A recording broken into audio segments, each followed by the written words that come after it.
Welcome to part 3 of perfect and casual. ఈ video start చేయక ముందు మీకు చెప్పాలనుకున్నా ఇంకో వ్లాగ్ ఛానల్ ఉంది, దాన్ని కూడా ప్లీజ్ సబ్స్క్రైబ్ చేసేయండి. ఇంకా మనం మంచి మంచి వ్లాగ్స్తో ముందుకు వచ్చేస్తాం. Please subscribe to my vlog channel. ఇక్కడ యున్షు ఒక కౌన్సిలర్ ఆఫీస్కి వచ్చి, నేను మోసపోయా, ప్లీజ్ నా కజిన్ని వెతికి పట్టుకోండి అని చెప్పి మాట్లాడుతూ ఉంటుంది. అక్కడ ఎవరో బయట వచ్చి ఒక కౌన్సిలర్ వచ్చి, నేను నీ ప్రాబ్లమ్స్ సాల్వ్ చేస్తా, నాకు కొంచెం డబ్బులు కావాలి, నువ్వు డబ్బులు ఇస్తే ఫీజు ఇస్తే నేను వెంటనే వేసేస్తాను, కొంచెం ఎక్కువ ఫీజు అడిగాడు. ఇంకా సీన్ కట్ చేస్తే నెక్స్ట్ ఇక్కడ తాతయ్య జాంగ్షన్ అని మాట్లాడుకుంటూ ఉంటారు. తాతయ్య కన్విన్స్ చేయడానికి చూస్తూ ఉంటాడు యున్షుని పెళ్లి చేసుకోవడానికి, కానీ తను మాత్రం ఒప్పుకోవట్లేదు. జాంగ్ షిన్యాన్ మాత్రం ఒప్పుకోవట్లేదు, హీరో మాత్రం ఒప్పుకోవట్లేదు. కానీ తాతయ్య యున్షు దగ్గర ఒక కైండ్నెస్ ఉంది, నువ్వు నీ పర్ఫెక్ట్నెస్తో ఇంపర్ఫెక్ట్ మనుషుల్ని కూడా చూడడం నేర్చుకోవాలని చెప్తూ ఉంటాడు. ఇప్పుడు జాంగ్షన్ ఇంటికి వెళ్ళి తాతయ్యని ఎలాగైనా ఒప్పించాలని చెప్పేసి అనుకుంటూ ఉంటాడు.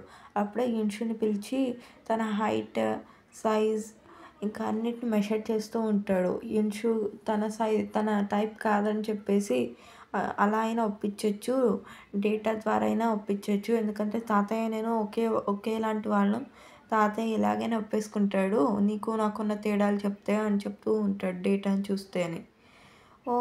మంచిదే కదా సార్ అంటూ ఉంటుంది యున్షు కూడా. ఇంకా నెక్స్ట్ సీన్ కట్ చేస్తే ఇంకా యున్షు తన ఫ్రెండ్స్తో మాట్లాడుతూ ఉంటుంది.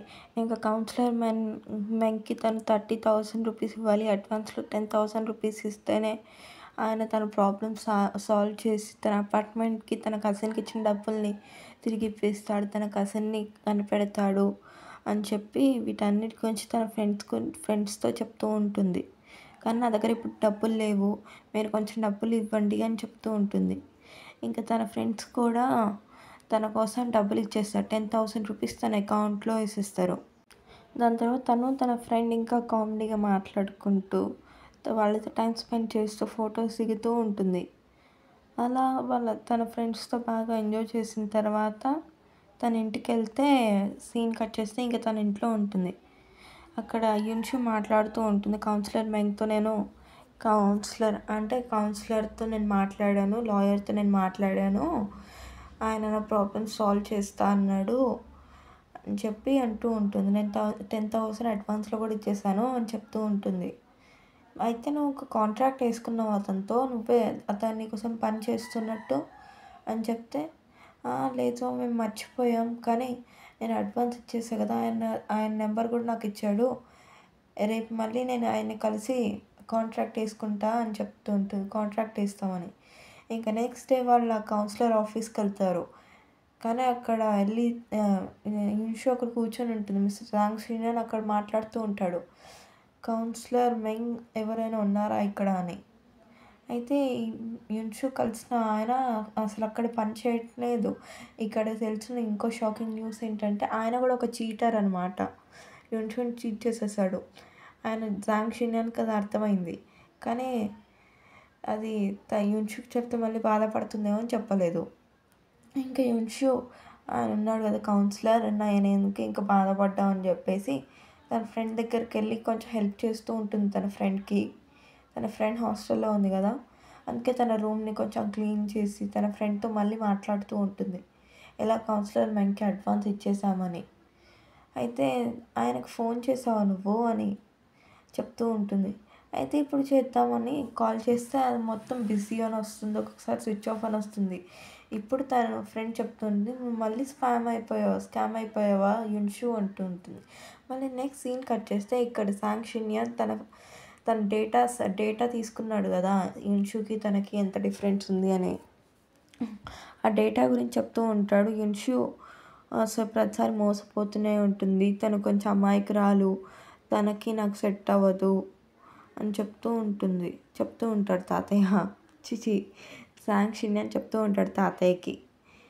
అయితే అప్పుడు కూడా తాతయ్య వినకుండా, తను ఎంతో మంచి పిల్ల, తను అందరినీ ఎందుకు నమ్ముతుందంటే తనకు ఒక కైండ్నెస్ ఉంది, తను చాలా మంచిది, అందుకే తను అందరిని అంత త్వరగా నమ్మేస్తుంది, నువ్వు తనని కాపాడు, ఒకవేళ తను స్పామ్ అయినప్పుడు నువ్వు తనని స్పామ్ అవ్వకుండా కాపాడాలి, తనని జాగ్రత్తగా చూసుకోవాలి అని చెప్పి ఆయనకు కూడా కొంచెం మంచి మాటలు చెప్తూ ఉంటాడు.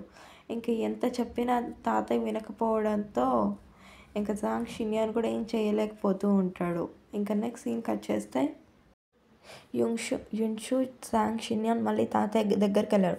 తాతయ్య అంత పెద్ద లిస్ట్ ఇచ్చి ఇవన్నీ వెళ్ళి సూపర్ మార్కెట్‌కి వెళ్ళి తీసుకురండి, ఇవన్నీ నాకు కావాలి అని చెప్పి అంటూ ఉంటాడు. ఇంకా జాంగ్ షిన్యాన్ని దగ్గరికి పిలిచి తన దగ్గర ఉన్న కైండ్‌నెస్‌ని నువ్వు అర్థం చేసుకో, వెళ్ళు తనతోనే వెళ్ళు నువ్వు కూడా అని చెప్పి జాంగ్ షిన్యాన్ని కూడా పంపిస్తాడు. ఇంకా వాళ్ళిద్దరు షాపింగ్ చేస్తూ ఉంటారు. అలా షాపింగ్ చేస్తున్నప్పుడు జాంగ్ షిన్యాన్ ఏమో మొత్తం పర్ఫెక్ట్‌గా కొనాలి, మొత్తం పర్ఫెక్ట్‌గా కొనాలని చెప్పేసి చాలా టైం తీసుకుంటూ ఉంటాడు. కానీ యున్షు ఏది తాతయ్యకి నచ్చుతుందో దాన్ని ఆలోచించుకుంటూ ఉంటుంది. ఇప్పుడు ఏది బావుంటుందో అని అన్ని టవల్స్ పట్టుకొని చూస్తూ ఉంటే తను ఏంటంటే ఏది సాఫ్ట్‌గా ఉందో అని చెప్పేసి దాన్నే సెలెక్ట్ చేస్తుంది. ఇంకా వాళ్ళిద్దరు అలానే మొత్తం షాపింగ్‌ని కంప్లీట్ చేస్తారు. మిస్టర్ జాంగ్ షిన్యాన్ ఏమో అన్నీ ఆలోచించుకొని ట్రై చేస్తూ ఉంటే యున్షు ఏమో ఏది సాఫ్ట్‌గా ఉంది, ఏది కంఫర్టబుల్‌గా ఉంది అని చెప్పి చూసి కొంటూ ఉంటుంది. ఇంకా జాంగ్ షిన్యాన్ ఏమో నేను ప్రతిసారి షాపింగ్‌కి వచ్చినప్పుడు నాకు గంటలు గంటలు పట్టేది. తినేతో వచ్చినప్పుడు ఏంటి ఇంత త్వరగా అయిపోయింది అనుకుంటూ ఇద్దరు వెళ్తూ ఉంటారు ఇంకా. ఇక కౌంటర్ దగ్గరికెళ్ళిన తర్వాత అక్కడ ఒక ఆంటీ కనిపించింది వాళ్ళ ముందు కౌంటర్‌లోకి. వాళ్ళిద్దరు ఆగారు. ఇంకా వాళ్ళిద్దరు మాట్లాడుకుంటూ ఉంటారు. నేను వచ్చిన ప్రతిసారి నాకు చాలా గంటలు గంటలు అయ్యిద్ది సూపర్ మార్కెట్‌లో. నువ్వు వచ్చినప్పుడు చాలా త్వరగా అయిపోయిందని. ఇంకా నెక్స్ట్ ఆంటీ చెప్తూ ఉంటుంది. నేను క్యాష్ తేవడం మర్చిపోయాను. నేను తర్వాత వచ్చి మీకు డబ్బులు ఇవ్వచ్చా అంటే, అలా కుదరదు మేడం మా మేనేజర్ తిడతాడు అని. అక్కడ అక్కడ ఉండేవాళ్ళు చెప్తూ ఉంటారు. ఇంక ఆ ఆంటీ యున్షు వైపు చూసి అంటూ ఉంటుంది. నువ్వు నాకు రూ. 100 ఇస్తావా తల్లి? నేను మళ్ళీ వచ్చి ఇచ్చేస్తా అని. జాంగ్ షిన్యాన్ తను మళ్ళీ ఇవ్వదంటే, నేను ఇచ్చేస్తా వెంటనే అని చెప్తూ ఉంటాడు. ఇంకా జాంగ్ షిన్యాన్ దగ్గర నుంచి రూ. 100 తీసుకొని యున్షు ఆ ఆంటీకి ఇస్తుంది. ఇంకా ఆంటీ అక్కడి నుంచి వెళ్ళిపోయి మీరు ఇక్కడే ఉండండి, నేను మళ్ళీ వచ్చి మీకు ఇచ్చేస్తా, అక్కడ నిలబడి ఉండండి అని. ఓకే అని యున్షు ఇంకా వాళ్ళిద్దరు నిల్చొని ఉంటారు. ఎప్పుడు రావట్లేదేంటి ఇంకా 20 మినిట్స్ అయిపోయింది మనం ఇక్కడ నిల్చొని అంటూ ఉంటుంది. ఇక్కడ జాంగ్ షిన్యాన్ అంటారు, నువ్వు అందరిని ఇలా నమ్మకూడదు, నువ్వు అందరినీ చాలా త్వరగా నమ్మేస్తున్నావు, అందుకే నువ్వు మోసపోతున్నావు, ప్రతిసారి స్పామ్ అయిపోతుంది నీతో అని. అప్పుడే ఆంటీ వచ్చి సారీ అమ్మ కొంచెం లేట్ అయింది, ఇదిగోండి మీ డబ్బులు అని చెప్పి ఇచ్చేస్తూ ఉంటుంది.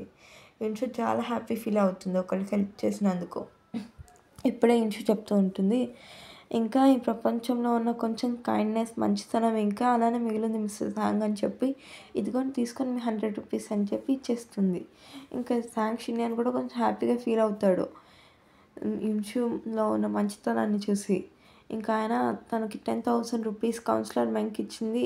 ఆ కౌన్సిలర్‌ని వెతికి పట్టి ఆయన మోసం చేయకుండా ఆయనకి ఇంకోసారి మోసపోకూడదు నువ్వు ఇలా అని చెప్పేసి ఆయనకి రూ. 10,000 ఇచ్చేస్తాడు. ఇంకా వాళ్ళిద్దరు కార్‌లో వెళ్తున్నప్పుడు తాతయ్య చెప్పిన మాటలు గుర్తొచ్చాయి జాంగ్ షిన్యాన్‌కి. నీ పర్ఫెక్ట్ మనసుతో ఇంపర్ఫెక్ట్ ఉన్న వాళ్ళని కూడా నువ్వు చూడాలి అని. అప్పుడే మిస్టర్ జాంగ్ చెప్తాడు, పద మనం వెళ్ళి పెళ్లి చేసుకుందామని. మనం ఇద్దరం ఒక కాంట్రాక్ట్ పెళ్లి చేసుకుందామని. మిస్టర్ యున్షు మళ్ళీ అది విని షాక్ అయిపోతుంది.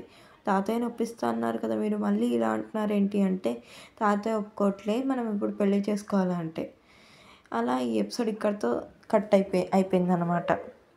ఇంకా నెక్స్ట్ ఎపిసోడ్లో ఏం జరుగుతుందంటే, జాంగ్ ఆ కాంట్రాక్ట్ గురించి చెప్తూ ఉంటాడు యున్షుకి. యున్షు మన కాంట్రాక్ట్ ఎలా ఉంటుందంటే, ఇలా నేను కాంట్రాక్ట్ అయిపోగానే 1 సంవత్సరం తాతయ్య 1 సంవత్సరంలో చనిపోతాడు అనుకుంటా. 1 సంవత్సరం తర్వాత నేను ఈ అపార్ట్మెంట్‌కి ఇచ్చేస్తా. అప్పటిదాకా మనం ఇద్దరం పెళ్లి చేసుకున్నట్టు తాతయ్య ముందు మాత్రం చూపియాలి అని చెప్తూ ఉంటాడు. ఇంకా యున్షు మీరు నాకు ఈ అపార్ట్మెంట్ ఇచ్చేస్తారా అంటే, తను ఇంకా ఆ పెళ్లి చేసుకోవడానికి ఒకే ఒక అపార్ట్మెంట్ కోసం ఇలా చేయడానికి ఇంకా తన మనసు ఒప్పుకోవట్లేదు. అదే మిస్టర్ జాంగ్ చెప్తూ ఉంటుంది, నాకు తెలుసు నువ్వు ఎలా ఫీల్ అవుతున్నావు అని. నేను నిన్ను ఫోర్స్ చేయను, నీకు ఎప్పుడు నచ్చితే అప్పుడు చెప్పు అంటాడు. నెక్స్ట్ యున్షు అపార్ట్మెంట్ వదిలి 1 నెల అన్నాడు కదా, 1 నెల అయిపోయింది, నేను ఇంకా వెళ్ళాలి మిస్టర్ జాంగ్, నేను నా ప్లేస్ చూసుకున్నా ఎక్కడ ఉండాలి అని చెప్తూ ఉంటుంది. ఓకే నువ్వు ఇంకా వెళ్ళు మరి, ఇంకొక కాంట్రాక్ట్ ఎప్పుడైనా ఫ్రీగానే ఉంది, కాంట్రాక్ట్ నీకు ఎప్పుడు నచ్చితే అప్పుడే నాకు చెప్పు అని చెప్తూ ఉంటాడు. అప్పుడే ఒక ఆర్డర్ వచ్చిందనమాట. నేను ఒక బెడ్ తెప్పించా, నువ్వు అన్‌కంఫర్టబుల్‌గా ఉన్నావు కదా విండో సైడ్ పడుకోవడానికి. అందుకే నువ్వు కంఫర్టబుల్‌గా పడుకోవాలి అని నేను ఒక బెడ్ తెప్పించా నీకోసం నీ రూమ్‌లో అని చెప్తూ ఉంటాడు.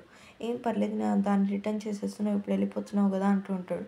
ఇంక తను ఆపి నేను కూడా నీతో నడుచుకుంటూ వస్తా, నేను కింద వరకు దింపుతా అని చెప్తూ ఉంటాడు. ఓకే మిసెస్ జాంగ్ మీరు కూడా నాతో రావచ్చు అని చెప్తూ ఉంటుంది యున్షు. మిసెస్ జాంగ్‌కి నచ్చలే ఈసారి యున్షుని పంపియడం. కానీ యున్షు వెళ్తా అంటుంది. తను ఇంకా ఫోర్స్ చేయకూడదు ఇక్కడే ఉంచాలని అని చెప్తూ ఉంటాడు. అప్పుడే యున్షుని ఇక్కడి నుంచి వెళ్ళిపోతా సార్, మీరు కూడా వెళ్ళండి అని చెప్తూ ఉంటాడు. ఇంకా మిస్టర్ జాంగ్ కూడా కొంచెం బాధతోనే తను వెళ్ళిపోవడానికి చూస్తూ ఉంటాడు. ఇంకా తను కూడా ఇంకా తాతని ఎలాగైనా ఒప్పియాలి, యున్షు కాంట్రాక్ట్‌కి ఒప్పుకోకపోతే ఇంకా తాతయ్యకి నిజం చెప్పాల్సిందేనేమో అనుకుంటూ లోపలికి వెళ్ళిపోతూ ఉంటాడు.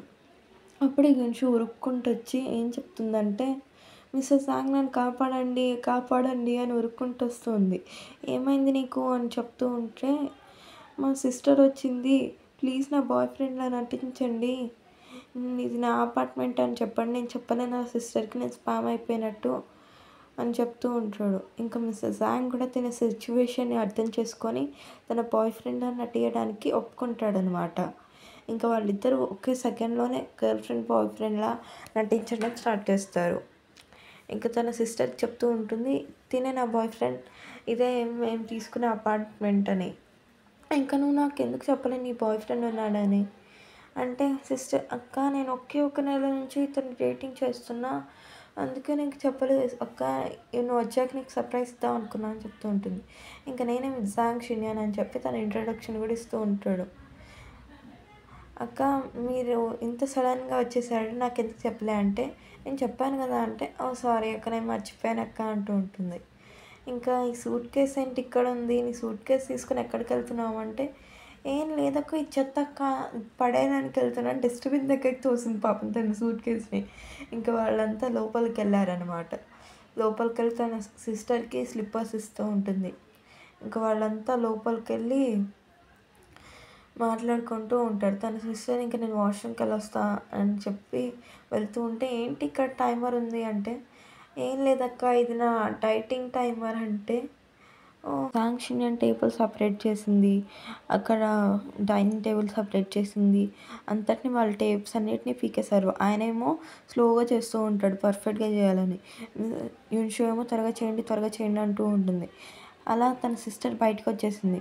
తనేమో అక్కడ గ్రాడ్యుయేషన్ సర్టిఫికేట్ ఉంది గదా! తను ఫెయిల్ అయిపోయిన సర్టిఫికేట్ గూడా అక్కడే సోఫా మీద పడేసింది. అది చూసి అయ్యో! ఎలాగైనా ఇది దాయాలి ఇప్పుడు సిస్టర్ చూసిందనుకుని అయిపోతా అని చెప్పి మిసెస్ జాంగ్ పాకెట్‌లో దాస్తూ ఉంటుంది. తను ఒక క్లోజ్‌కెళ్ళి తన సిస్టర్ బయటకొచ్చేసింది గదా! క్లోజ్‌కెళ్ళి అతని పాకెట్‌లో పెడుతూ ఉంటుంది. ఆ సర్టిఫికేట్‌ని తన పాకెట్‌లో పెట్టిన తర్వాత తను చెప్తూ ఉంటాడు, మీ అక్క వెనకుందని. అప్పుడే తన సిస్టర్ కూడా అంటూ ఉంటుంది. ఇంకా యున్షు, దీది నేను సిస్టర్ నేను సాంగ్ పాకెట్ మీద ఏదో దుమ్ముంటే తుడుస్తున్నా అని. అలా కవర్ చేసేసింది తను. ఇంకా నేను నీ బాయ్ ఫ్రెండ్‌తో మాట్లాడాలి, అతని గురించి తెలుసుకోవాలి అంటే, ఏది మాట్లాడాలనుకున్నా నాతో మాట్లాడొచ్చు కదా సిస్టర్ మీరు అంటూ ఉంటుంది. లేదు లేదు నేను అతనితోనే మాట్లాడుతా అంటూ ఉంటుంది. ఏదైనా క్వెషన్స్ అడిగితే దొరికిపోతావు అని నాతో మాట్లాడండి అంటున్నా. తన సిస్టర్ వినిపించుకోలే ఇంకా. ఇంకా తన సిస్టర్ జాంగ్ షిన్యాన్ మాట్లాడుకుంటూ ఉంటారు. తన సిస్టర్ పేరేంటో చెప్పడం మర్చిపోయాను మీకు. తన సిస్టర్ పేరు ఏంటంటే యూన్‌లాన్. ఇక నుంచి మనం తనని లాన్ అని పిలుద్దాం. ఓకే. ఇంకా వాళ్ళిద్దరిని ఒకే టైప్ క్వెషన్స్ అడుగుతూ ఉంటుంది. వాళ్ళ ఆన్సర్స్ కూడా లక్కీగా మ్యాచ్ అవుతాయి. మీ డేట్ ఎక్కడ జరిగింది? ఫస్ట్ డేట్ ఎక్కడ జరిగింది? ఇంకా మీరు ఫస్ట్ ఎక్కడ కలిసారు? ఎవరు మీలో ముందు ప్రపోజ్ చేశారు? అన్నీ అడుగుతూ ఉంటుంది. అయితే వాళ్ళిద్దరూ కరెక్ట్ ఆన్సర్సే చెప్తూ ఉంటారు. అంటే సిమిలర్ ఆన్సర్స్ చెప్తూ ఉంటారు. ఇంకా తన సిస్టర్ కూడా వీళ్ళు నిజంగానే మంచిగా ఉన్నారు అని చెప్పేసి చాలా హ్యాపీగా ఫీల్ అవుతూ ఉంటుంది. తన లిటిల్ సిస్టర్ ఎలాగైనా ఒక మంచి అబ్బాయిని కనిపెట్టింది. తిను చాలా తెలివిగా ఉన్నాడు అనుకుంటూ ఉంటుంది. ఇంకా తను జాంగ్ షిన్యాన్ తన సిస్టర్ అంటే లాన్ పనిలో కూడా కొంచెం హెల్ప్ చేస్తూ తన రూమ్ ఇచ్చేసిందనమాట తన సిస్టర్‌కి. సిస్టర్ లాన్ నీ రూమ్ నేను సెట్ చేసేసాక మీరు ఇంకా పడుకోండి అంటే, నువ్వెక్కడ పడుకుంటావు అంటే, నేను మిస్టర్ జాంగ్‌తో పడుకుంటా అంటుంది. ఇంకా యున్షు లోపలికెలా వెళ్ళాలి అనుకుంటే తన సిస్టర్ వాష్‌రూమ్‌కి వెళ్తా అని అడుగుతుంది. ఇంక భయపడిపోయి తన సిస్టర్ ఎక్కడ కనిపెట్టేసిందేమో అని చెప్పి ఉరుక్కుంటూ లోపలికెళ్ళి మిసెస్ జాంగ్ సారీ మిమ్మల్ని డిస్టర్బ్ చేసినందుకు. కానీ మా సిస్టర్ వచ్చింది కదా! సిస్టర్ లాన్ వచ్చింది కదా! నేను ఇవాళ మీతోనే పడుకోవాలి. నేను కింద పడుకుంటాలేండి. మీరు పైన పడుకోండి అంటుంది.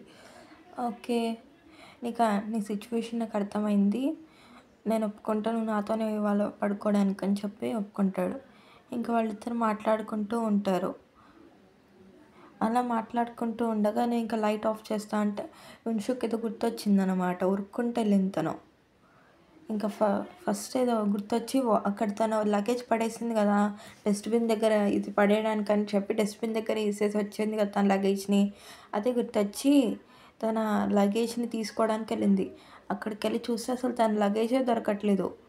ఇంకేం చేయాలిరా అని అంతా చూస్తూ ఉంటుంది. అప్పుడే జాంగ్ షిన్యాన్ కూడా ఎందుకు తిను ఉరుక్కుంటూ వెళ్ళిందని చెప్పేసి వచ్చి తను కూడా వచ్చి ఇంక మాట్లాడుతూ ఉంటాడు. ఎందుకొచ్చావంటే నా లగేజ్ అక్కడ వదిలేసి వచ్చాను కదా టీచర్ మిసెస్ జాంగ్ అందుకే నేను వెతుకుతున్నా ఇక్కడ అని చెప్తూ ఉంటుంది.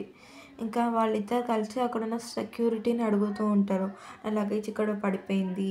ఎక్కడుందంటే గార్బేజ్ ఆఫీస్ లో ఉంటుంది. ఎంత పెద్ద లగేజ్‌ని వాళ్ళు ఖచ్చితంగా దాచి ఉంటారు అంటే, అక్కడ నిజంగానే ఉంది. నేనంతా ప్యాక్ చేశా. ఏదైనా మిస్ అయితే చూసుకోండి అంటే, తన టాయ్ ఉంది గదా! ఫాదర్ చిన్నప్పుడు ఇచ్చారంట. తన టాయ్ ఏమో అక్కడ కనిపియట్లేదు. ఆ టాయ్ పేరేంటంటే 5K అని పిలిచిద్దన్నారు. అది చాలా సెంటిమెంటల్ టాయ్ అది దొరకకుండా పోయిందిప్పుడు. అంటే, మీరు పొద్దున్నే ఎళ్లి ఎతకచ్చు అన్నారు అక్కడ ఉన్నవాళ్ళు. అక్కడ గార్బేజ్ బిన్‌లో పడిపోయి ఉంటది. అది పడిపోయి ఉంటే మీరక్కడికెళ్ళి ఎతకండి పొద్దున్నే ఎళ్లి అంటారు. నేను గూడా వస్తా నీతో అంటాడు మిస్టర్ జాంగ్ గూడా. ఇంక వాళ్ళిద్దరు పడుకుంటారు. ఇంక నెక్స్ట్ ఇన్షుకేదో గొడవ పడుతున్నట్టు వినిపిస్తుంది. ఏంటి నా అక్కకి తెలిసిపోయిందా మా ఇద్దరి స్పామ్ అయింది. వాళ్ళిద్దరు ఎందుకు అలా మాట్లాడుకుంటున్నారంటే వాళ్ళేదో బిజినెస్ పన్ను గురించి మాట్లాడుకుంటూ ఉంటారు. కానీ వాళ్ళు మాట్లాడుకోవడం ఎలా కనిపిస్తుందంటే వాళ్ళేదో గొడవ పడుతున్నట్టు కనిపిస్తూ ఉంటుంది. ఇంక ఇన్షు వచ్చినప్పుడు "నువ్వు లేచావా?" అంటే "ఆ! లేచాను" అంటుంది. "నేను మీ సిస్టర్‌తో స్టాటిస్టిక్స్ పని గురించి మాట్లాడుతున్నా" అని చెప్తూ ఉంటాడు. "ఓహ్! ఓకే. ఓకే" అంటుంది. "మేమిద్దరం ఇంక వెళ్తాం అక్క. ఎళ్లి టిఫిన్ తింటాము" అని చెప్తూ ఉంటుంది తన అక్కకి. ఇంకా తను వెళ్ళిపోయిన తర్వాత తన అక్కకి తను మిసెస్ హాంగ్ కోర్ట్‌లో పెట్టింది కదా! తన గ్రాడ్యుయేషన్ సర్టిఫికేట్ అది దొరికి తన సిస్టర్‌ని తిడుతూ ఉంటుంది. అంటే అక్క తిడుతూ ఉంటుంది యున్షుని. లాన్ తిడుతూ ఉంటుంది. ఇప్పుడెవరికైనా తెలిస్తే నా సిస్టర్ గ్రాడ్యుయేషన్ సర్టిఫికేట్ ఫెయిల్ అయిపోయిందని, తను గ్రాడ్యుయేట్ కాలేదని ఎవరికైనా తెలిస్తే ఏమైద్ది? మన గురించి ఏమనుకుంటారు అని తిడుతూ ఉంటుంది. అప్పుడు మిసెస్ జాంగ్ కూడా వచ్చి తనని సపోర్ట్ చేస్తూ ఉంటారు. ఎందుకంటే మిసెస్ జాంగ్ వల్లే తను ఇప్పుడు ఫెయిల్ అయిపోయింది. అందుకే తనని కొంచెం సపోర్ట్ చేస్తుంటారు. తన స్కిల్స్ ఏమంత పూర్‌గా లేవు. తన స్కిల్స్ కూడా బానే ఉన్నాయి. తను నెక్స్ట్ ఇయర్ ఎలాగైనా గ్రాడ్యుయేట్ అయిపోయిద్ది అంటూ ఉంటాడు. మీరు దీంట్లోకి రాకండి మిసెస్ జాంగ్. ఏం ఇది మా సిస్టర్స్ మధ్యలో అంటే, ఆయన అప్పుడు కూడా వినకుండా కొంచెం యున్షుకి సపోర్ట్ చేస్తూ ఉంటాడు. అప్పుడే లానా అంటుంది, "ఇలాంటి గర్ల్ ఫ్రెండ్‌తో మీరు ఎలా ఉంటారు? ఎప్పుడూ ఇలాంటి వేస్ట్ పనులు చేస్తూ ఉంటుంది. అసలు తెలివే లేదు దీనికైతే. ఎలా బతుకుతుందో ఏమో" అంటే, తన దగ్గర కైండ్‌నెస్ ఉంది. దాంతో తను బతికేయచ్చు. తనంత మంచి అమ్మాయి ఎవరు ఉండరని కొంచెం మెచ్చుకుంటూ ఉంటారు. ఇంకా యున్షు గూడా అరే! మంచి సార్ మన సార్ అని చెప్తూ ఉంటుంది. ఇంకా తన సిస్టర్ గూడా అక్కడి నుంచి వెళ్ళిపోయింది. అంటే తను వేరే ప్లేస్‌కెళ్ళిపోయిందనమాట. ఇంకా వాళ్ళిద్దరి మధ్య ఎన్ని రోజులుండాలని. ఇంకా తినున్నాడు కదా జాంగ్ షిన్యాన్. తన టాయ్ పోయింది కదా నిన్న రాత్రి. అందుకే అక్కడ గార్బేజ్ దగ్గరకొచ్చి మొత్తం తన టాయ్‌ని చాలా సేపటి నుంచి వెతుకుతున్నాడంట. "మీకేమైంది? మీరు మొహం మొత్తం ఎలానో అయిపోయింది. మీ మొహం మీద దుమ్ముందంటే" "ఏం పర్లేదు ఆ టాయ్ దొరికిన తర్వాత వెళ్దామంటే" "వద్దులేండి అది ఇంకా పోయినట్టే ఉందని" వాళ్ళిద్దరు వెళ్ళిపోతూ ఉంటారు. ఇంకా వీళ్ళు ఇద్దరు మాట్లాడుకుంటుంటారు. "Thank you Mrs Zhang. మీరు నిన్న సపోర్ట్ చేసినందుకు. ఇంకా సపోర్ట్ చేసినందుకు" అని మాట్లాడుకుంటూ ఉంటారు. అప్పుడే వాళ్ళొక చిన్న పాప దగ్గర తన టాయ్ చూసారనమాట. 5Kని చూసారు. అప్పుడు మిసెస్ జాంగ్ చూసి, "అదిగో నీ టాయ్ తన దగ్గరుంది. తను గార్బేజ్ నుంచి తీసుకుందేమో" అని చెప్పి వాళ్ళిద్దరు తన దగ్గరికెళ్ళి ఆ చిన్న పాప దగ్గరికెళ్ళి, "నా టాయ్ ఇది" అని చెప్తూ ఉంటుంది యున్షు. నువ్వు ఎవరి టాయ్స్ ఇలా ఉంచుకోకూడదు తల్లి అని చెప్పి కొంచెం మంచిగా చెప్పడానికి ట్రై చేస్తూ ఉంటుంది యున్షు. కానీ ఆ చిన్న పాప కూడా వినకుండా ఇది నాకు దొరికింది కాబట్టి ఇది నా టాయ్ అంటూ ఉంటుంది. మిసెస్ యాంగ్ కూడా తనని ఒప్పియడానికి ఒక లీఫ్ ఉంటది గదా! ఆ ఒక లీఫ్‌ని రాబిట్‌లా చేసి ఇచ్చి, "నువ్వు ఇది తీసుకో, లేకపోతే డబ్బులు తీసుకొని వేరే టాయ్ కొనుక్కో నువ్వు. ఇది నా యున్షుది. నువ్వు ఎవరి వస్తువులు ఇలా ఉంచుకోకూడదు" అని చెప్తూ ఉంటాడు మిస్టర్ యాంగ్. కానీ ఆ పాప నాకు ఈ టాయ్ బాగా నచ్చింది. నేను అస్సలు ఈ టాయ్‌ని ఇవ్వను అంటుంది. కానీ తనకి ఎలాగైనా ఒప్పించి ఏదో ఒకటి చేసి తీసుకొని వెళ్ళిపోతూ ఉంటాడు అక్కడి నుంచి టాయ్. ఇంకా అతను యున్షు కన్నా ముందు వెళ్ళిపోతాడు. ఇంకా యున్షు ఆ పాపతో మాట్లాడి తను కూడా ఇంకా ఆ ఇచ్చేసింది కదా ఈ పాప. నువ్వు ఇంకా దీంతో హ్యాపీగా ఉండమ్మా అని చెప్పి వాళ్ళిద్దరు వెళ్ళిపోతారనమాట. ఇంకా నెక్స్ట్ మిసెస్ యాంగ్ వచ్చి ఇంకా అలా సీన్ కట్ చేసి యున్షు ఇంట్లో ఉంటుంది. ఎందుకంటే మిస్టర్ యాంగ్ ఇంటికే వచ్చి ఉంటాడు అని చెప్పి తను కూడా ఇంటికెళ్ళి మిస్సెస్ యాంగ్ కోసం చూస్తూ ఉంటుంది. అక్కడ మిస్సెస్ యాంగ్ తన టాయ్ ఇచ్చి తనకి, "ఇదిగో నీ టాయ్ నేను తెచ్చేసా" అంటూ ఉంటాడు. "థ్యాంక్ యూ మిస్సెస్ యాంగ్, మీరు నాకు చాలా హెల్ప్ చేస్తున్నారు. ఇదే మా డాడీ లాస్ట్ గిఫ్ట్ నాకు ఆయన ఇచ్చింది. ఇదే ఆయన లాస్ట్ జ్ఞాపకం నా దగ్గర ఉన్నది కూడా. థ్యాంక్ యూ, మీరు దీన్ని వెతికి ఇంత కష్టపడి దీనికోసం నాకు ఇచ్చారు" అని. "ఏం పర్లేదు, నువ్వు కూడా నా తాతయ్య విషయంలో నాకు చాలా హెల్ప్ చేసావు. ఇది నా బాధ్యత" అంటూ ఇంకా తను హ్యాపీగా ఉండడం చూసి మిస్సెస్ యాంగ్ కూడా చాలా హ్యాపీగా ఫీల్ అవుతాడు. ఇంక నేను వెళ్ళి స్నానం చేసి వస్తా అంటూ వెళ్ళిపోతూ ఉంటాడు. అప్పుడే యున్షు అడుగుతూ ఉంటుంది మిస్సెస్ యాంగ్‌ని, "ఎందుకు మీరు నాతో ఇంత కేరింగ్ ఉంటున్నారు? నా మీద ఇంత కేరింగ్ ఎందుకు చూపిస్తున్నారు? నన్నెందుకు ఇంత జాగ్రత్తగా చూసుకుంటున్నారు? అంటే నువ్వు చాలా కైండ్‌నెస్ ఉన్న అమ్మాయివి. ఇంకా నువ్వు ఇవన్నీ డిజర్వ్ చేయగలవని" తన తల నిమురుతూ ఎంత హ్యాపీగా తన వైపు చూస్తూ ఉంటాడు. అప్పుడు యున్షు కూడా ఈయన చూపించే కేరింగ్‌కి నేను ఈయనకు కూడా హెల్ప్ చేయాలని చెప్పేసి, "నేను మీ కాంట్రాక్ట్ మ్యారేజ్‌కి ఒప్పుకుంటున్నా. నేను కాంట్రాక్ట్ మీద సైన్ చేస్తా" అని ఇంకా ఫైనల్లీ యున్షు కూడా ఒప్పేసుకుంటుంది. ఇంకా నెక్స్ట్ ఎపిసోడ్‌లో వీళ్ళు పెళ్ళి ఎలా చేసుకుంటారు అని నేను పూర్తిగా క్లియర్‌గా చెప్తాను. ఇంకా నెక్స్ట్ ఎపిసోడ్ రావడానికి కొంచెం టైం పట్టిద్ది. ఎందుకంటే నా ఎగ్జామ్స్ స్టార్ట్ అయిపోయాయి. ప్లీజ్ కొంచెం అడ్జస్ట్ చేసుకోండి. నేను మళ్ళీ నెక్స్ట్ ఎపిసోడ్‌లో కలుద్దాం. Bye friends.